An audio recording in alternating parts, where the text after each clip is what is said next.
The place to be this weekend is the C. Anthony Gallery up in Beaver Creek as the Arts Festival is taking place, and we're joined by one of their incredible artists, Britten. Britten, thank you so much for taking the time to chat with us. Yeah, thanks for being here in my studio with me. This is fun. This is a very unique opportunity because not many people get to be welcomed into your artistic studio where you create all of your beautiful pieces. Now you've got a gorgeous piece right behind you right now.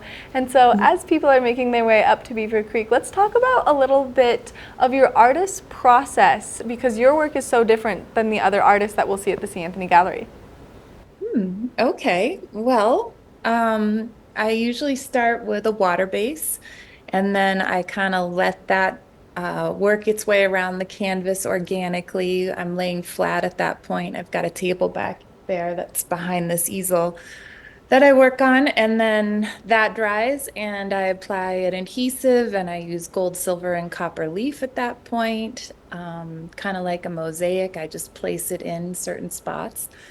And then the oil and resin happens here on the easel, pretty much more like a typical artist. As you can see, I've got my brushes and the oil paints and all that. And that's the final layer. Well, the varnish is actually the final layer to seal it all together, but this is when it comes together as the pieces that you know and love by me. Which is so incredible. And the use of the gold, silver, and copper leaf, I didn't know that you just sporadically placed them as you were kind of bringing the canvas together after that water base, which then makes your pieces so much more unique because as you're creating, you just let everything kind of flow through you. Yes, yes. And I really feel like the gold, silver, and copper, that metallic layer adds such a nice reflective quality to the work, and it allows kind of a window that you can see through the water base into the water base layer, and then I can build on top of it with the oils. So there's more dimension in the pieces because of that layer of metallics. And And they then reflect light so beautifully, and that I love that. I love that they reflect the light so beautifully because it changes the depth and it changes the dimension of the piece based on where the light is coming from. So a direct source of light illuminates that painting and it looks so beautiful, but then when you take the lights down or maybe you see that sunlight or that moonlight passing over it, it totally changes the way that the painting feels and looks. Yeah, I think natural light is actually where the paintings look the best I because they agree can with change you. throughout the day. Yeah, well, and then you just get a new painting to look at as the sun and the moon move across, and that way it is ever changing, ever evolving, and it really goes with that concept of time that you and I had the opportunity to chat about last time we spoke. And so let's touch on that.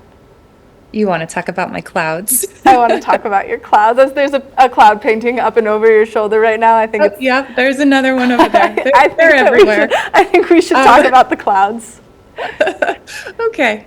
Well, I've been inspired by the sky. I guess I've been waiting for my first grandchild to be born. Any day she's coming, my granddaughter. My daughter's birthday is actually today, and she is due right now. So, imminent arrival. And I've been spending a lot of time just contemplating the passage of time and how quickly time flies when I'm looking in the past, like thinking about how quickly my daughter has grown up and now is actually having a child of her own, and just contemplating life. I think the sky and clouds are such a beautiful representation of how everything changes constantly, and just that natural process of life evolving. So that's been my inspiration lately. I've been doing a lot of clouds and a lot of light through the clouds, a lot of changing clouds.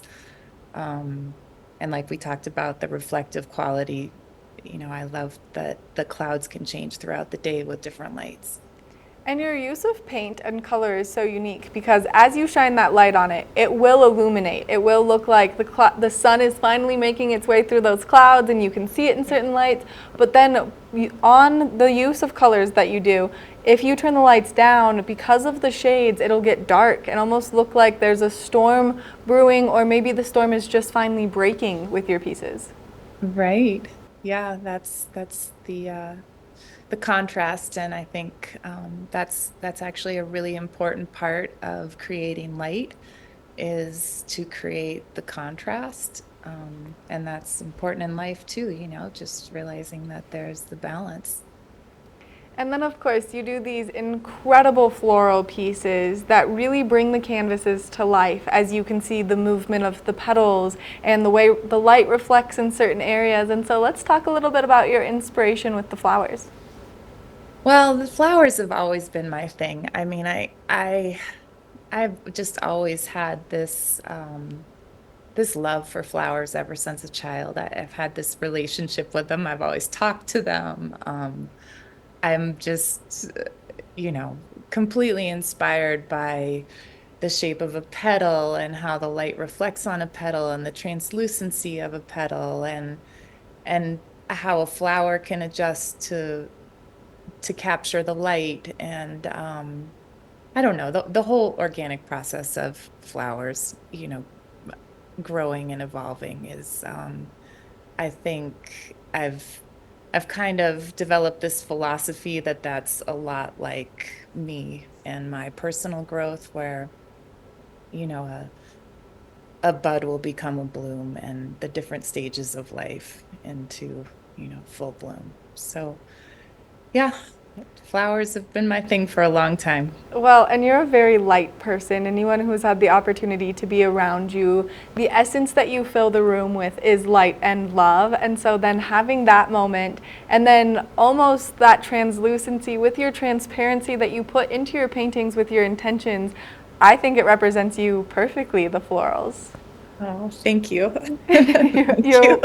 you're welcome. Now, as people are making their way up to see Anthony Gallery for the art festival and having the opportunity to look at your painting, all of your paintings, not just one of them, what is something that you hope that they feel as they're kind of diving into your artwork?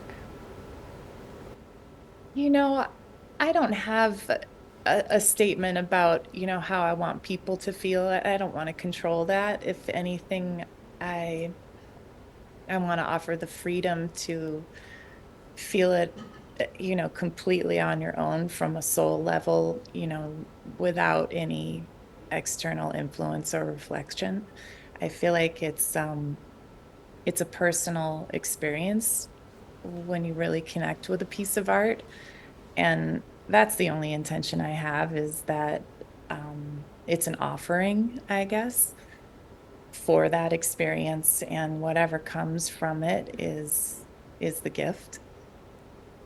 Which I think is so amazing, and it's always so fascinating to hear what people have to say about your work. Britten, thank you so much for taking the time to chat with us, giving us all of this great information, and thank you for being one of those incredible artists that spreads your love throughout your pieces.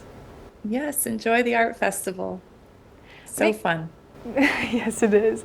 Make sure that you make your way up to Beaver Creek. That way you can enjoy incredible artists like Britten at the C. Anthony Gallery, because it's going to be a wonderful place to be this weekend. We're going to take a short break, and when we come back, we've got more of the show, so stay tuned.